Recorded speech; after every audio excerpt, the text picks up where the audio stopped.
बाज़ार का एक चेक ले लेते हैं हम, जहाँ पर क्लियरली हम देख रहे हैं कि दायरे में घूमता हुआ दिखाई दे रहा है बाज़ार। और लगातार हम देख रहे हैं कि 24,300 और सेंसेक्स में फिलहाल हालांकि हम देख सकते हैं कि 100 अंकों की कमजोरी के साथ कारोबार होता हुआ दिखाई दे रहा है।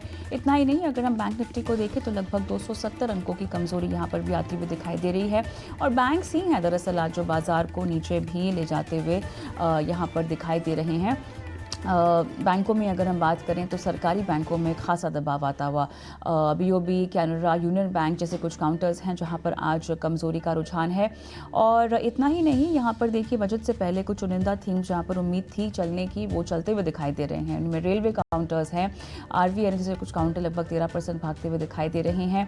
बेहतरीन मानसून और उस मानसून में फर्टिलाइज़र शेयरों की चाल, फैक्ट RCF 5 से 6% यहाँ पर जो है तेज़ी के साथ भागते हुए अब दिखाई दे रहे हैं। तो क्लियरली ये है बाजार का मार्केट ट्रैक। लेकिन फिलहाल हम मिड डे मार्केट में क्या क्या एक्शन है स्पेसिफिक ये भी जानेंगे और सेक्टोरल परफॉर्मेंसेस कहाँ कहाँ पर है ये भी जानेंगे। हमारी सहयोगी आशीषा हमारे साथ जुड़ चुकी हैं।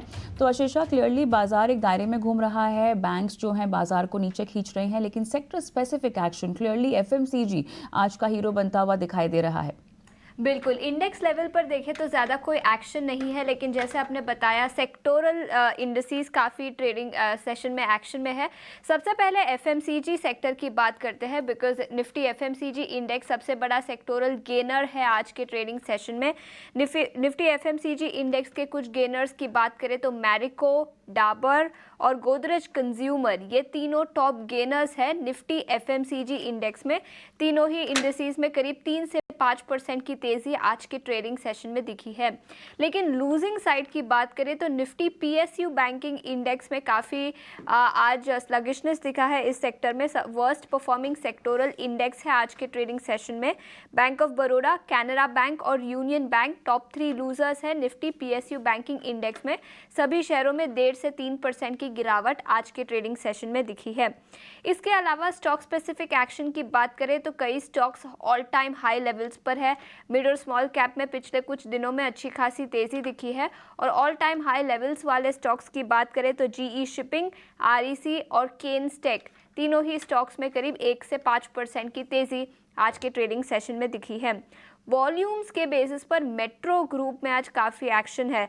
करीब 5 से 6% की तेज़ी इस स्टॉक पर भी दिखी है। कोई फंडामेंटल वजह नहीं है, लेकिन मेट्रो स्टॉक्स में करीब 7.5% की तेज़ी। उसके अलावा पेटीएम और इलेक्ट्रा ग्रीन टेक में भी करीब 9 से 10% की तेज़ी दिखी है। वॉल्यूम्स के दम पर तीनों ही स्टॉक्स आज फोकस में है। मिड कैप थीम वाले स्टॉक्स की बात करें तो रेलवे एंसिलरी स्टॉक्स में आज काफ़ी एक्शन है। तो RVNL, IRFC, इरकॉन, तीनों ही स्टॉक्स में भी काफ़ी एक्शन दिखा है। IRFC में 6.5% की तेज़ी और इरकॉन इंटरनेशनल में भी करीब 5.5% की तेज़ी दिखी है। इसके अलावा हाई डिलीवरी वाले स्टॉक्स की बात करें तो GMDC, स्वान एनर्जी और इमामी, तीनों ही स्टॉक्स में एक्शन है। स्वान एनर्जी में करीब 5% अपर सर्किट में लॉक्ड इन है और इमामी में भी करीब 3.5% की तेज़ी दिखी है। तो इंडेक्स लेवल पर ज़्यादा कुछ एक्शन नहीं है, लेकिन स्टॉक स्पेसिफिक मूवर्स काफ़ी है। बिल्कुल, स्टॉक स्पेसिफिक मार्केट भी बनता हुआ दिखाई दे रहा है। आशीषा, बहुत बहुत धन्यवाद आपका। और चलिए, हमारे साथ जो मार्केट एक्सपर्ट जुड़ गए हैं आज हमारे साथ, ब्लू ओशन स्ट्रैटेजिक एडवाइजर्स के डायरेक्टर आशीष महेश्वरी जुड़ गए हैं। आशीष से बात करते हैं और बाजार की दशा और दिशा समझते हैं, कुछ स्टॉक स्पेसिफिक एक्शंस पर भी इनकी राय लेंगे। आशीष, स्वागत है आपका हमारी इस खास पेशकश में। आप भी क्या कहेंगे, ये क्लियरली एक स्टॉक स्पेसिफिक बाजार है क्योंकि अदरवाइज मेजर इंडिसेस यहाँ पर जस के तस, इनफैक्ट बैंक निफ्टी यहाँ पर थोड़ा सा ज़्यादा दबाव में। देखिए, यदि निफ्टी को या बैंक निफ्टी को छोड़ें तो आज निफ्टी 500, निफ्टी 200 और निफ्टी 100 ऑलमोस्ट अपने 52 वीक हाई टच किए हैं या स्ट्राइकिंग डिस्टेंस पर है। तो जो स्टॉक स्पेसिफिक एक्शन है वो ज्यादा देखने को मिल रहा है कंपेयर टू जो इंडाइसेस के हैं।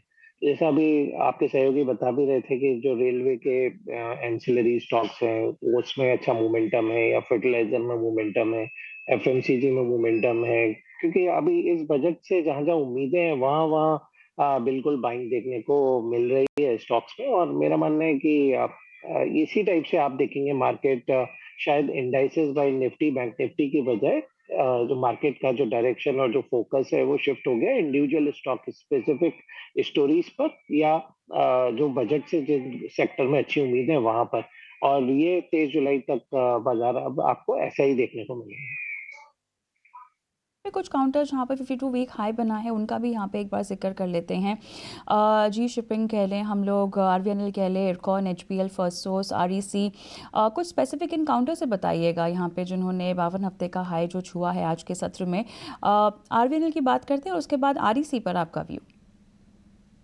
देखिए आरवीएनएल बिल्कुल एक अच्छा बैट है और मेरा मानना है कि ये स्टॉक बिल्कुल पोटेंशियल है यहाँ से भी 40 से 50% और एप्रिसिएशन देने का, क्योंकि अभी भी एक लाख 15,000 करोड़ के आसपास मार्केट कैप पे कंपनी मिल रही है। और इस बार मैं उम्मीद कर रहा हूँ कि जो बजट में एलोकेशन रेलवे में ये एक सिग्निफिकेंट इंक्रीज होगा, क्योंकि कई सारी जो इवेंट्स हुई हैं अभी है अनफॉर्चुनेट जहाँ पे कुछ एक्सीडेंट्स हुए हैं, उसके बाद काफी कुछ मॉडर्नाइजेशन पे सरकार खर्च करेगी और जिसका बड़ा बेनिफिशियरी रेल विकास निगम रहेगा। दूसरा, रेल विकास निगम अभी काफी सारे मेट्रो प्रोजेक्ट जो कंट्री में आ रहे हैं उसके लिए भी अग्रेसिवली बिड कर रहे हैं, तो बिल्कुल इस स्टॉक पे नजर रखना चाहिए अभी भी। और जहां तक आरईसी की बात है तो मेरा मानना है आरईसी, पीएफसी, इरिडा ये तीनों स्टॉक अपना बुल रन जारी रखेंगे, क्योंकि पावर सेक्टर के जो भी रिफॉर्म्स हैं या जो बड़ी स्पेंडिंग्स हैं वो उसके भी कई ऐलान इस बार बजट में हम लोग उम्मीद कर रहे हैं कि काफी फेवरेबल रहेगा इन तीनों कंपनियों के लिए। तो बिल्कुल ये सेक्टर अच्छे नजर आते हैं। आरईसी, पीएफसी इस लेवल पे भी बाइंग की सलाह रहेगी।